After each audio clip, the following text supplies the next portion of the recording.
Salut Kylian, ça va? Salut Enzo, ça va et toi? Ça va nickel, bienvenue dans le média Octagon Vision. Et puis je vais Merci. te demander de te présenter aux gens qui ne te connaissent pas. Donc ok, je me présente, je m'appelle Kylian Niadou, j'ai 21 ans. Du coup, je suis combattant MMA, amateur encore, on va dire, et potentiellement pro plus tard. J'ai commencé le sport, on va dire, assez tôt, à l'âge de 6 ans, par le judo. J'en ai fait 10 ans à peu près. Après, j'ai arrêté, je me suis dirigé un an vers le rugby, un an vers le foot, et je suis reparti à la MMA. Voilà. Si tu devais te décrire en trois mots, ce serait quoi? Si je devais me décrire en trois mots, je pense, je suis pas dans le jugement, vraiment pas beaucoup dans le jugement. Juste et assez discipliné aussi. D'accord. Alors, à quelle fréquence tu t'entraînes et où tu t'entraînes? Actuellement, il faut savoir que moi, je suis encore en études. Je suis Ouais. encore en études, donc je peux pas m'entraîner deux fois par jour, même si de temps en temps, quand il y a des compétitions, j'essaye de m'entraîner le matin puis le soir. Donc, je dirais que je m'entraîne 6 jours sur 7.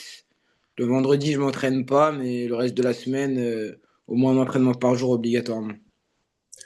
Je m'entraîne dans la salle de Saint-Cyr à l'école, du coup, que ce soit en boxe ou en MMA. Et là, j'ai commencé le JJB depuis peu. D'accord. Bon, tu nous as dit que tu as fait beaucoup de judo. À quel point ton judo, ça été dans le MMA et comment tu as pu transitionner du judo au MMA? Franchement, je pense que le judo, ça m'a beaucoup aidé, mais on va dire que ça m'a mis aussi beaucoup en porte-à-faux, parce que dans le judo, en fait, Hmm. on est habitué à donner souvent son dos. Ouais, Donc au début, ça allait pas forcément. J'avais des petites phases, on va dire, avec d'autres personnes qui venaient de commencer, ben, où ça passait bien, mais dès que tu tombes sur des personnes, on va dire, qui ont un peu plus d'expérience, bah, tu ouais. donnes ton dos comme ça, bah, ça passe pas forcément. Donc je pense que j'ai dû vraiment adapter mon judo à l'MMA. Ça m'a aidé, on va dire, assez quand même. Mais faut faire attention quand même. Faut pas se prendre, laisser prendre au piège, quoi. Ton Et JB, ton JB, il a dû beaucoup t'aider dans ta transition. Tu as dû avoir un avantage quand tu as commencé le c'est-à-dire, Jiu-Jitsu. Quand tu as commencé le Jiu-Jitsu, tu as dû avoir le un JB, oui. avantage. Ouais. Après, la problématique avec le jiu-jitsu, c'est qu'en fait, ils sont souvent vers le bas. Ça veut dire, Hmm. ils vont tirer ta garde. Par exemple, quand il y a le kimono, ils vont aller vraiment en bas. Au judo, ça c'est une faute. Bah, là, au JJB, c'en est pas une. Donc, Ok, t'as du mal forcément à faire des phases. Après, dès qu'ils se relèvent, bien sûr, ils se mettent droit. T'es plus en avantage, mais pas toujours, quoi. Voilà. merci. Euh, Vers quel style tu souhaites t'orienter dans le MMA plus tard?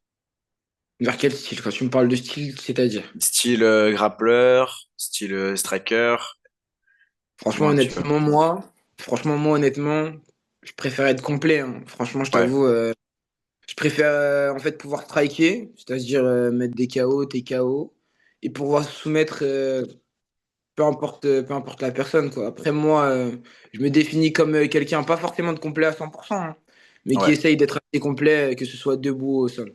De toute façon, bah, on l'a vu dans tes combats, tu restes quand même assez complet. Tu vas à la guerre debout, mais tu es beaucoup plus technique en grappling. Franchement, en vrai, c'est beau à voir. C'est beau à Merci. voir. Alors, c'est qui le combattant qui t'a inspiré et c'est qui l'adversaire que tu rêverais d'affronter? L'adversaire qui m'a inspiré le plus, honnêtement, franchement, on va dire peut-être classique, mais moi, vraiment, ça serait Alex Pereira, hein, franchement, par Ouais. son histoire. En plus d'Alex Pereira, je dirais Francis Ngannou et Hmm. Charles Oliveira. Vraiment les trois Ouais. par leur histoire, par leur manière de combattre. Pereira, on va dire, il a imposé un style particulier. On s'y attendait pas forcément. Hmm. Là, hier j'ai vu, il a perdu en décision Ouais. unanime. C'est dommage.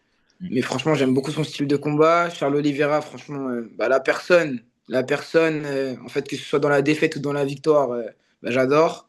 Et Francis Ngannou, tout simplement, je pense qu'il a une histoire aussi magnifique. Donc franchement, Ouais. les trois. Ouais, ils reviennent vraiment, enfin, ils partent de zéro. Et du coup, Après, ton adversaire, ouais, vas-y.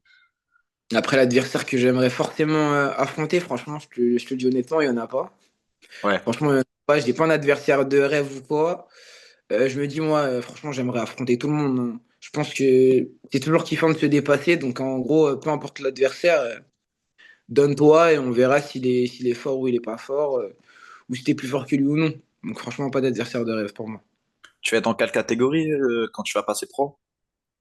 Si on passe pro, on a discuté beaucoup avec mon coach. Moi, je suis Ouais, quelqu'un, j'aime pas du tout perdre de poids.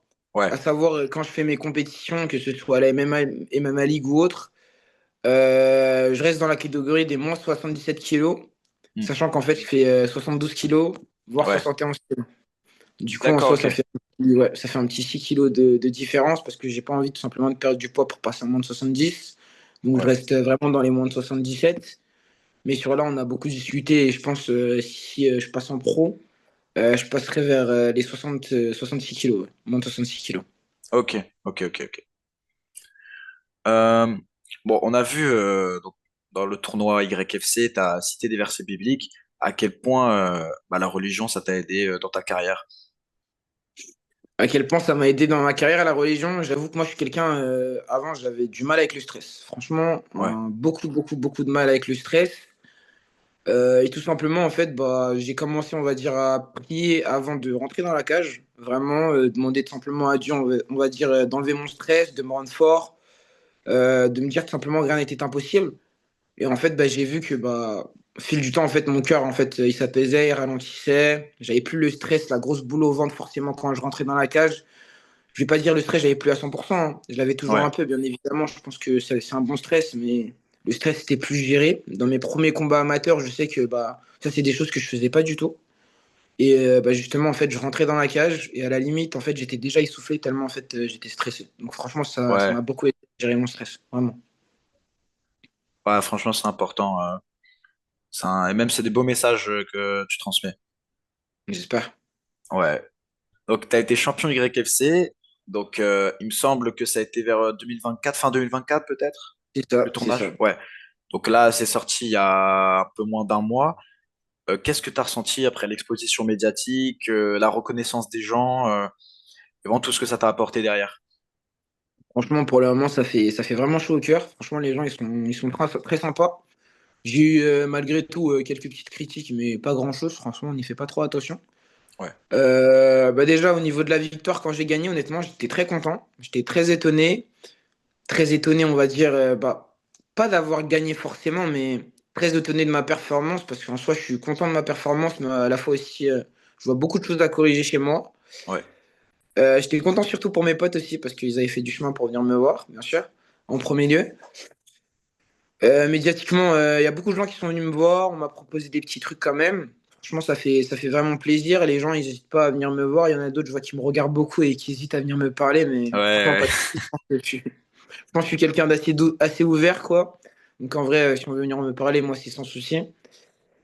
J'ai eu beaucoup de messages, j'ai du mal à répondre justement aussi à tous les messages. Donc c'est pour ça, en plus de ça, je comptais faire un live un peu pour répondre un peu à tout ça. Ouais. En tout cas, je vais dire, en général, en fait, ça m'a fait du bien. Franchement, on va dire en quelque sorte, j'ai vu que de l'amour, donc franchement, que du kiff et franchement, merci à eux. Ouais, c'est super. Donc, quand tu es arrivé en finale du tournoi, tu es tombé sur un combattant qui proclamait déjà avoir un contrat pro, pardon, qui allait déjà combattre en professionnel. Genre, est-ce que ça t'a fait ressentir un stress supplémentaire de savoir que tu allais déjà affronter un professionnel? Je t'avoue, pas du tout, justement. En Ah ouais, gros, on va dire en quelque sorte avec bah, du coup mon coach, et mes potes, en fait, on va dire ça comme ça. On s'est matrixé à dire combattant pro ou pas. Franchement, on s'en fout, hein. Franchement, on s'en ouais, fout. Donc, on s'est dit, bon, ils m'ont dit, ouais, Kylian, KLN, je sais que tout simplement, bah, tranquille, tu vas le faire, etc. J'ai dit, je vais tout donner, les mecs, on va voir. Donc, franchement, ça m'a pas plus stressé que ça. Honnêtement, moi, je dirais le combat qui m'a plus stressé en premier. Je pense que tout simplement, c'est le premier combat parce que bah, c'est ouais, ton premier combat, etc. général. Puis je suis tombé contre un Hmm. bon adversaire quand même, du coup, général. Aussi, maintenant un frère quand même, parce Ouais. qu'on parle beaucoup ensemble. Mais le dernier combat m'a pas plus stressé que ça, franchement. Je suis allé comme tous les autres combats, vraiment. Surtout, on voyait que tu avais beaucoup plus envie que lui aussi, j'ai l'impression. Enfin, tu avais vraiment envie, quoi. Sur C'était. l'envie, sur l'envie, j'avoue, j'avais pas envie de perdre. Franchement, je sais pas du tout. Peut-être Nessim, d'après ce que je vois, d'après ce que j'ai vu un peu, c'est pas quelqu'un de froid, mais c'est quelqu'un d'assez fermé, donc on sait pas forcément à quoi, Ah, à quoi il ouais. pense. Donc je pense pas forcément j'avais plus envie que lui, juste sûrement en fait il montrait pas justement que lui il avait envie peut-être. Ah, Donc je sais pas. Après moi j'étais engagé à 100% aussi, lui est-ce qu'il était ou pas, franchement je pourrais pas le dire. d'accord. Donc, bah, à partir du moment, le deuxième jour du tournoi, bah, il y avait Baki, Ibra TV qui te regardait, qui jugeait un petit peu les combats. Est-ce que ça t'a rajouté vraiment une pression supplémentaire, toi, justement, qui stressait beaucoup? Donc, je t'avoue, comme je t'ai dit, j'ai appris à gérer mon stress, vraiment. Je pense vraiment, j'ai appris à gérer mon stress, à pas le mettre à l'écart à 100%, mais vraiment à le calmer. Et donc, en fait, je t'avoue, peu importe la personne qui me regardait à ce moment-là, honnêtement, ça m'a rien rajouté du tout. Ouais. Je me suis dit, bah, en fait, d'accord, ils ont fait des choses dans leur vie, franchement, on va dire, je suis carrément admiratif de ce qu'ils ont fait dans leur vie, surtout Ibra TV, quand on voit où il a commencé sur YouTube et où il est aujourd'hui, franchement, gros parcours à lui, félicitations à lui, franchement, Ouais, ouais. quelqu'un quelqu'un sur qui on peut s'inspirer en vrai de vrai à l'heure d'aujourd'hui. Baki, il est assez connu, mais franchement, sans plus, hein, ça m'a pas fait quelque chose. Après, quand Ouais. j'ai regardé la vidéo, je trouvais qu'il donnait quand même de très bons conseils, des très bons avis à peu près à tout le monde. Il faisait vraiment attention, donc je pense que c'était un bon invité que Ibra il avait invité quand même. Ouais, ouais, bah surtout que à la fin des combats, il voulait vraiment montrer de l'aide. Et puis même, il t'a quand même bien complimenté et tout. Ça a dû te faire un truc quand même. Parce Franchement, ça fait que, toujours plaisir, hein. ouais, Il a plus d'expérience que moi. Je pense on a quelques années de différence quand même, donc aussi. Donc, ouais. je pars du principe que les conseils, on peut en recevoir de tout le monde, que ce soit dans le sport ou tout simplement dans la vie. Juste si la personne, en gros, elle a des expériences différentes, ben, en fait, prends-les, ça va t'apporter un plus tout simplement. Et j'espère Mm, ce qu'il m'a dit, ça me rapportera aussi un plus. Donc, voilà. Ouais. ouais. Bah d'ailleurs, du coup, tu as combattu beaucoup après justement ce tournage. Donc, tu as fait 4 combats de plus, il me semble, que des victoires. C'est ça. Est-ce, est-ce que tu as vraiment remarqué une évolution entre le moment où tu as fait ton tournage et le moment de ton dernier combat? Alors, à savoir, moi, ça faisait combien de temps? Ça faisait 6 mois, je crois 6 mois que j'avais pas combattu. Ouais, J'avais combattu en juin dans un tournoi, justement à Besançon, à Besançon, à peu près à côté de la frontière suisse. J'avais fait 2 combats, du coup, bah, j'avais fait une défaite et ouais, j'avais eu une victoire aussi à décision unanime. Des combats qui m'ont beaucoup marqué parce que à ce moment-là aussi, bah, le stress, comme je t'avais dit, ouais. je me suis beaucoup entraîné entre-temps. Ça faisait longtemps que j'avais pas combattu. Donc, pour la préparation d'YFC, j'avais aussi un autre combat en moins de 70 kilos normalement, mais en fait, j'ai pas voulu perdre de poids. Mais je me préparais comme si j'allais vraiment combattre. Hmm. Et au final, on a laissé cette compétition-là pour aller à YFC. Du coup, on va dire, niveau forme physique, j'étais pas à 100%, mais franchement, j'étais très bien. J'étais vraiment très bien. Donc, je me suis donné à 100%. Après, pour les combats, justement, après, je me suis un peu relâché. Je me suis un peu Ouais, relâché vraiment sur ma prépa physique. Donc, sur justement mes 4 derniers combats, je trouve que j'étais vraiment pas à 100% et j'étais pas vraiment content de ma performance. J'étais content d'avoir gagné, mais ouais. j'ai trouvé avoir gagné avec trop de difficultés pour justement ce que je pense être capable de faire. Ok. Donc après, ça s'est fini sur une décision et 3 soumissions du coup. 2 triangles et une guillotine. Voilà. Et c'est pour ça aussi que tu m'avais expliqué que tu hésitais encore à accepter ou pas le contrat pour avoir plus d'expérience, pour avoir affronté tous les styles. Exactement. Après, en soi, je pense que c'est une bonne opportunité vraiment le contrat, Ouais, mais ça laisse toujours à réfléchir, hein. Faut pas forcément se précipiter. Je pense que j'ai encore beaucoup à apprendre, mais si mon niveau il évolue un peu trop aussi, est-ce que j'ai encore des choses à faire en amateur ou pas? Franchement, je sais ouais, pas. Donc ça, c'est vraiment une grosse discussion qu'on a avec mon coach et mon équipe justement pour voir vers où se diriger. d'accord. Mais aussi, le contrat Hexagone, il comprend pas du tout de combat amateur? Là, tout de suite, en gros, on va dire ça comme ça, il y avait plus trop de place en amateur sur l'Hexagone, sauf dans très Ouais, longtemps. Donc en fait, il comprend surtout la partie professionnelle. d'accord, ok. Donc, bah, tu as parlé que tes premiers combats amateurs, ils t'avaient beaucoup marqué. Donc, je vais te demander quelle a été l'expérience qui t'a le plus marqué pour l'instant dans ta carrière. Ce qui m'a le plus marqué dans ma carrière, je pense que c'était ma première MMA League. Franchement, ma Ouais. toute première MMA League. Du coup, bah, j'ai perdu. J'ai Hmm. perdu. Je pense qu'en fait, on apprend. On n'aime pas perdre, mais on apprend beaucoup dans la défaite. Franchement, on apprend vraiment beaucoup dans la défaite. Je me sentais très fort, hein, je le dis clairement. Je me sentais très, très, très fort à ma première MMA League. Ça faisait un peu moins d'un an en fait que je faisais de la MMA, un Ouais. peu, à peu près. Je suis tombé contre un lutteur, un Mm. grappleur. Moi, à savoir, je faisais pas vraiment d'exercice en lien avec la MMA à la salle de sport, etc. Et en fait, je me suis rendu compte que bah, les parties du corps comme les jambes sont vraiment à faire beaucoup parce qu'en fait, au bout du deuxième round, mes jambes en fait bah, tremblotaient parce que j'étais fatigué de sprawler. Mon cardio, il suivait plus trop. En plus de ça, j'avais le stress du début, donc j'étais déjà fatigué. En Ouais. fait, tout simplement, j'ai eu une grosse remise en question sur en fait, quel combattant je voulais être et comment justement je vais faire pour être le combattant que je veux être. Et je pense que ça m'a encore plus boosté et plus poussé justement à aller de l'avant. Donc franchement, là, actuellement, j'ai eu deux défaites. Ces deux défaites, franchement, je te le dis, elles m'ont fait très mal, hein. Elles m'ont Ouais, fait bah très ouais. très mal. Elles m'ont fait très mal. Mais en fait, ces deux défaites, je trouve qu'elles m'ont vraiment beaucoup apporté parce qu'à l'heure d'aujourd'hui, franchement, je veux vraiment plus perdre. Et si j'ai un combat, en fait, je vais tellement me préparer, mais je vais me préparer comme un monstre justement pour gagner, en fait, coûte que coûte, quoi. De toute façon, on le voit, là, tu es sur une très bonne série. 5 victoires d'affilée en amateur, plus c'est des 3 victoires avec Rick FC. Moi, je pense que ton mental, il s'est un petit peu aussi forgé à ce moment-là, quoi. Un peu quand même, ouais. Et puis, surtout, quand tu perds, après, t'apprends vraiment à plus abandonner, à rien lâcher. Et ça, je pense que ça a beaucoup t'aider. Et les gens qui ont jamais perdu, quand ils se prennent leur première défaite, souvent, ils reviennent beaucoup plus forts. Souvent, souvent aussi, aussi. Tu dis que là, je dois pas lâcher, en fait. Est-ce que j'ai envie d'avoir encore le goût de la défaite dans la bouche? Bah, cette Ouais, fois-ci, non, non. non. Mais d'ailleurs, c'est quoi comme étude que tu fais? Moi, à savoir, en fait, je suis en alternance, je suis en master 1, du coup, master Ouais, première année, stratégie des entreprises. Vraiment, rien à d'accord, ok. voir avec le MMA, donc rien à voir du tout, hein, C'est une vraiment. sécurité, quoi. Franchement, en gros, c'est parce que je suis quelqu'un, on va dire, je suis assez polyvalent. Ouais, J'aime beaucoup apprendre. J'aime vraiment beaucoup, beaucoup, beaucoup apprendre. Donc, je suis à l'école, pas pour avoir forcément des diplômes, mais en fait, simplement apprendre des choses que je connais ok. pas aujourd'hui. Je pense que quand l'école, en fait, j'arriverai à un stade peut-être où j'apprends plus rien. Donc peut-être sous peu parce que je trouve que j'apprends de moins en moins. Hmm. En fait, simplement, je vais arrêter l'école et je vais me diriger vers surtout un autre métier qui me tient vraiment à cœur. Ouais. Et voilà. Ouais, mais de toute façon, c'est toujours quelque chose en plus. Et puis, c'est utile. Je suis d'accord avec toi. Pour toi, c'est quoi les caractéristiques pour réussir dans le MMA? Caractéristiques pour réussir dans la MMA, bonne question.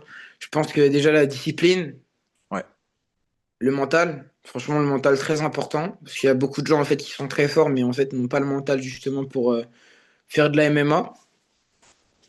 Et franchement, je dis la discipline, le mental. Franchement, en dernier, je dirais la rage, hein. Franchement, faut avoir la ouais. rage de vaincre, hein. Franchement, la rage, ouais. Est-ce que tu penses que vraiment, dans le MMA, ceux qui réussissent, c'est ceux qui ont, comme il disait Youssef Bouganem, vraiment l'œil, tu vois, c'est l'œil du tigre, limite.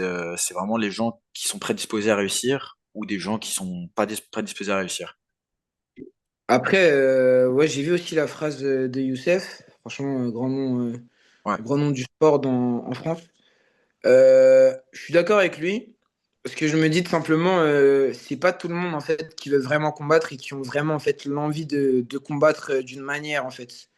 Mm. Donc en fait, pour moi, faut vraiment se dire, faut vraiment en fait, on va dire être un peu touché dans sa tête en Ouais, quelque sorte, quand même pour faire des sports de combat et se dire en fait, bah ouais, j'ai envie d'aller à la bagarre, j'ai envie d'aller me battre. Non mais en soi, tu vois, ouais, j'ai j'aime envie bien d'aller prendre me des coups. battre. Ouais, c'est ça.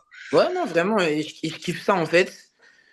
Donc je pense que c'est vraiment pas tout le monde qui peut vraiment être fort au sport de combat. Tout le monde peut en faire, mais tout le monde être fort à ça, pas forcément.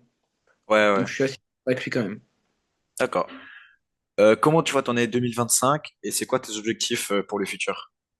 L'année 2025, franchement, je la vois avec beaucoup d'entraînement.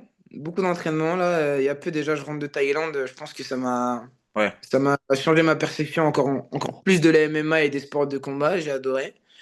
L'année 2025, vraiment, je la vois en pétard, hein. Franchement, je te le dis, je la vois en pétard. J'espère ouais, vraiment combattre le maximum possible, avoir des opportunités, avancer dans ma vie, avancer avec mon équipe et que bah, tout simplement les gens aussi de ma salle avancent parce que dans ma salle, il y a aussi il y a des bonnes pépites aussi qui vont arriver, ouais. comme bah, du coup les personnes qui sont souvent avec moi, que ce soit Joyce ou Abel.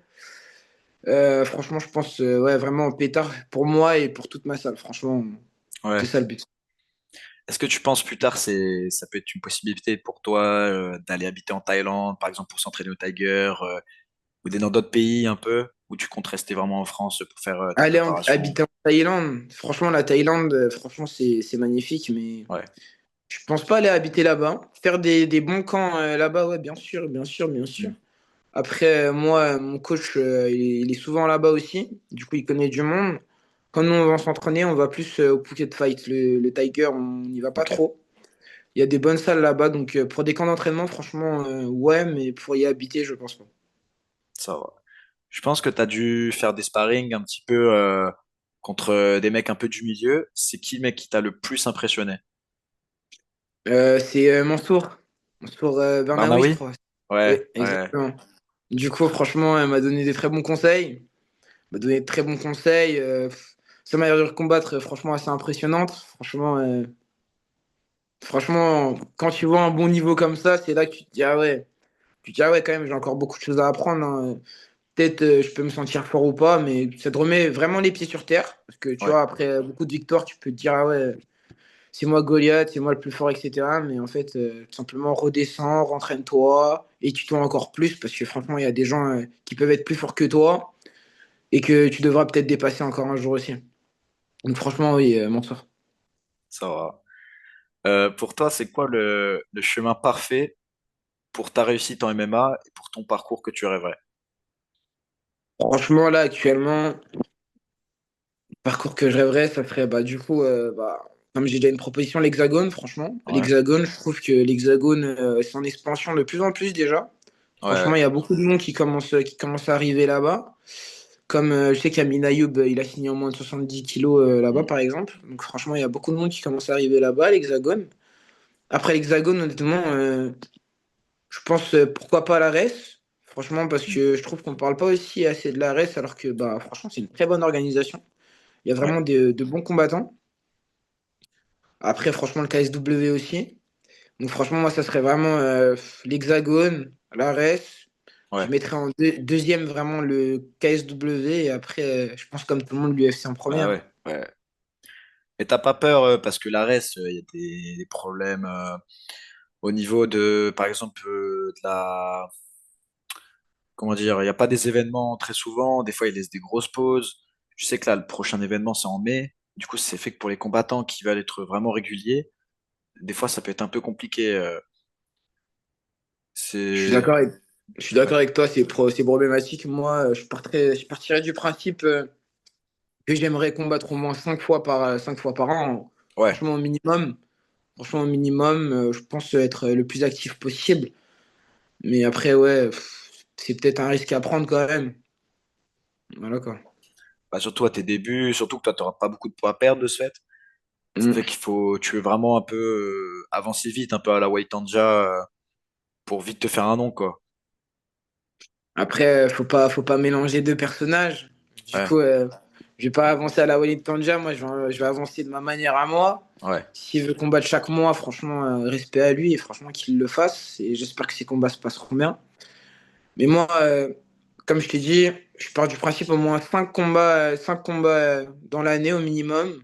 mm, Avancer à mon rythme. Si on peut pas faire les 5 combats, on les fait pas, c'est pas grave. ouais, Mais faire le maximum de combats où je me sens prêt pour être en fait à 100% dans mes combats et en fait offrir un bon spectacle quoi. Parce que ouais. là je pense qu'on a vu beaucoup mon grappling, je sais pas si on a vu assez mon striking, mais franchement je pense avoir les deux quand même quoi. Et j'ai envie de le montrer. Ouais. C'est comme ce que j'avais demandé à Kalim Mastouri, donc je sais pas si tu le connais, ouais. C'est un expert du JB. Je dis, est-ce que toi, ça t'intéresserait de faire des combats où tu restes debout? Il m'a dit oui. Donc, est-ce que toi, ça t'intéresserait des combats où vraiment tu restes debout et tu montes vraiment ton striking? Ah franchement oui aussi hein. Franchement Ouais. oui aussi. Oui aussi. Après moi en fait le truc c'est que dès que je vois une occasion de finir, en fait, je Hmm. me dis que ce soit debout ou au sol, en fait, je finis. Tu vois, Ouais. le but, c'est de finir le combat, c'est pas de me dire, ah non, non, non, non, non, je vais faire encore plus de spectacles. Là, en fait, quand tu dis trop ça, je pense, après, je sais pas si des personnes se disent ça, ben, je Hmm. pense que c'est là où tu as le plus de chances de perdre, en fait. Fini quand tu peux Hmm. finir. Mais si tu peux rester que debout, franchement, je pense en pépite et tu le fais, quoi. Mais après, tu t'adaptes Ouais. plus à ton adversaire. Si ton adversaire, tu sais que il va faire des trucs, on va dire, assez particuliers au sol, en fait, garde-le debout et finis-le debout parce que tu as un meilleur pied-point. Toi, tu serais plus dans le style, tu sécurises ta victoire que dans le style, je veux absolument faire le show, peu importe les risques, un peu à la Nate Diaz, en mode même si je perds, je m'en fous, j'ai fait le show. T'es vraiment dans la sécurité, quoi. Non, quand même, en fait, comme je t'ai dit tout à l'heure, le goût de la défaite, franchement, je l'aime pas du tout. Ouais, Donc, franchement, je suis dans la finition. Je suis dans la finition et je pense que même malgré ça, je pense quand même avoir les capacités de faire du spectacle à la fois et en fait finir à ma manière, quoi. Parce que tout simplement, je pense que ma manière de combattre, on va dire, elle est assez tactique et technique. Je pense que je fais des assez bonnes phases, que ce soit au sol ou debout. Donc franchement, je peux vraiment offrir du spectacle et finir assez rapidement ou finir de la plus belle des manières ou bonne des manières qui soit. ouais. Bon, pour finir, je vais te demander, comme je demande à tout le monde, c'est quoi tes conseils pour les jeunes qui souhaitent se lancer dans les sports de combat? En plus, c'est une bonne question parce qu'en plus, on me la pose souvent aussi. Ouais. Moi, mes conseils, c'est réfléchissez bien. Franchement, réfléchissez bien. Parce que je vois beaucoup de personnes, en fait, de jeunes surtout, bien sûr, qui viennent dans des salles, qui s'inscrivent, qui font deux, trois séances et lâchent très vite. Hmm. Je pense que là, à partir du moment où tu commences à faire des sports de combat et ton, on va dire en quelque sorte fan, en fait, ça rentre vraiment dans ta vie et tu as tout le temps envie d'en faire. Et ça rentre aussi dans ta mentale. Donc réfléchissez bien à ce que vous voulez faire, à si c'est vraiment ça que vous voulez faire dans votre vie ou non. Et si vous le faites, après, il faudra être prêt à se donner vraiment, je pense, à 200% si vous voulez être fort. Après, si c'est vraiment du loisir et c'est juste pour, on va dire, Ouais. kiffer, bah, venez et kiffez, n'hésitez pas, parce que les salles de sport, honnêtement, c'est pas forcément comme dans les mangas où je rentre dans une salle et tout le monde est sombre. Justement, c'est l'inverse. Vous allez rentrer, les gens ils vont être, on va dire, affectueux avec vous et bienveillants. Donc franchement, n'hésitez pas à faire un essai ou à vous lancer parce que je pense que vous allez kiffer dans tous les cas. Merci beaucoup, Kylian. Merci Merci à d'avoir toi, donné Enzo. ton temps. Merci, que du bonheur pour ta carrière, une grosse force et j'espère qu'on va Merci. beaucoup entendre parler de toi parce que bah, tu le mérites. Et puis, bah, Merci, c'est merci. cool. Merci, merci, merci. Bah, allez, bonne journée, frérot. Merci. Bon À entraînement. toi. Merci.